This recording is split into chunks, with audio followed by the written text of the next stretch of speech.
All right, this is Rob Green from the Hampshire Writers Project, and I'm going to try doing a video for you today about where to find a place to submit your short fiction, short nonfiction, and poetry. I'm going to try to keep this short, sweet, and to the point. The first place I think you ought to take a look at is Duotrope. It's a website. It's a paid website. It's $50 for a year. And what Duotrope is Duotrope is a database. It's an aggregator that you can create an account and you can keep track of your data as you look for places to submit your work. So, for example, this is my page. Welcome, Robert. This tells you 6,121. This is the number of places they're actually keeping track of right now. If I go to my submissions tracker, like so, it's going to tell me all the pieces I currently have out, where they are, how long they've been out, et cetera, et cetera. A lot of data that I can use, which is great. If I don't have a piece out right now or I want to find a piece, I can go up here to search. I can search by category. Say I am a science fiction writer, which I am sometimes, and I'm looking for a short story I have a short story to sell. I want to submit it electronically and I want to get paid because of course I do. So then I can go here, hit search, and it comes up with a list of these places that fulfill those categories. So these are all places that take science fiction, professional markets, which means that it'll pay me 5 to 10 cents a word. And these are places where I can go to sell my stuff. Now, this is just an aggregator, again, a database. So you're not actually going to be submitting to this website. So say I want to find out more about, well, Asimov's. So it tells me here a little bit about what they're looking for, character-oriented stories, et cetera, et cetera. I scroll down. These are the genres they're looking for. This is kind of their word requirement, 40 lines, short story, 7,500 words. Tells you the pay scale, tells you information about what they're looking for. They'll take electronic submissions, they'll take postal submissions. They don't want reprints, they don't want simultaneous submissions. Simultaneous is when you send a piece out to multiple markets at the same time. Scroll down a little more, it tells you some response statistics because Duotrope has been keeping track of everybody's responses or everybody's submissions for quite some time. And it can tell you that, this is about what their rejection rate is. This is how long it takes to reject, which is good information if you're trying to find a market. I get out here, I see all the places, all the things I've submitted to Asimov's and not received an acceptance for. Poor, pitiful me. But then I can go up here to find out more to the publication's website. And this is Asimov's. This is kind of one of my Harvards, one of my reach schools, if you want to look at it that way. And I can find information about what exactly they're looking for because Duotrope will give you kind of the basics, but you'll have to go to each publication website to find out what they want specifically because everybody has specific things that they want in terms of submission. They want different formats. They want a cover letter. They don't want a cover letter. They want a bio. They don't want a bio. They want it's a blind submission, so they want all the author stuff taken off, or they don't want all the author stuff taken off. You want to be very, very careful that you check out the submission information for each publication. But before you even do that, actually, I won't tell you that now. I'll tell you that later. I'll tell you that now. Before you even submit, you want to read the publication that you're thinking about because they might write something or write in a way or accept stuff in a way that you do not write. So say you're a big sparkly mermaid fiction writer and Asimov said they don't accept sparkly mermaid fiction.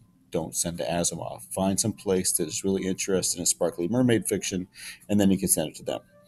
Another place you can check is the submission grinder. This is a kind of a free version of Duotrope. Duotrope used to be free, but then it went paid. This is a free version. You can also do searches this way. They have far fewer markets that are open. This says 1,732 open markets. They're not as quick to update. The GUI, graphic user interface, is not nearly as good. But if you're looking for information, you can find stuff. They basically have fiction and poetry. Duotrope now has fiction, nonfiction, poetry, and art, which is one advantage of Duotrope. But then again, you are paying $50 a year. This next place is New Pages, newpages.com.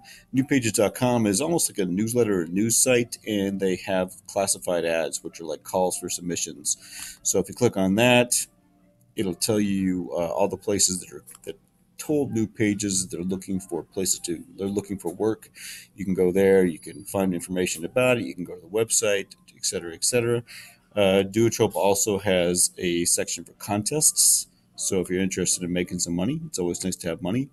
You can check out their contests.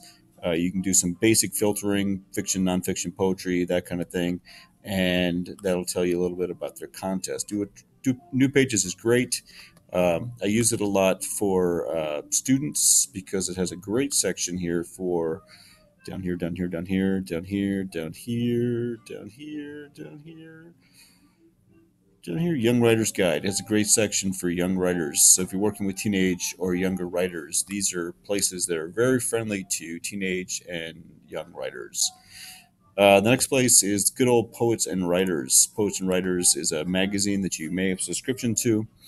But you can actually find information from them because they have information on writing contests and literary magazines and small presses and literary agents and that kind of stuff.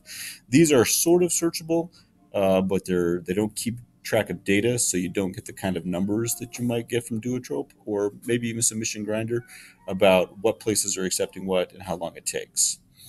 Um, Submission Submittable is a place, it's a kind of a third party service that literary journals will sign up for or pay for that allows them to accept electronic submissions. It just kind of makes their life easier. But Submittable also has a blog and a podcast that will kind of tell you some stuff that's coming up, things that may be opening or opening up. And they just came up with this Discover thing. This is my Submittable page.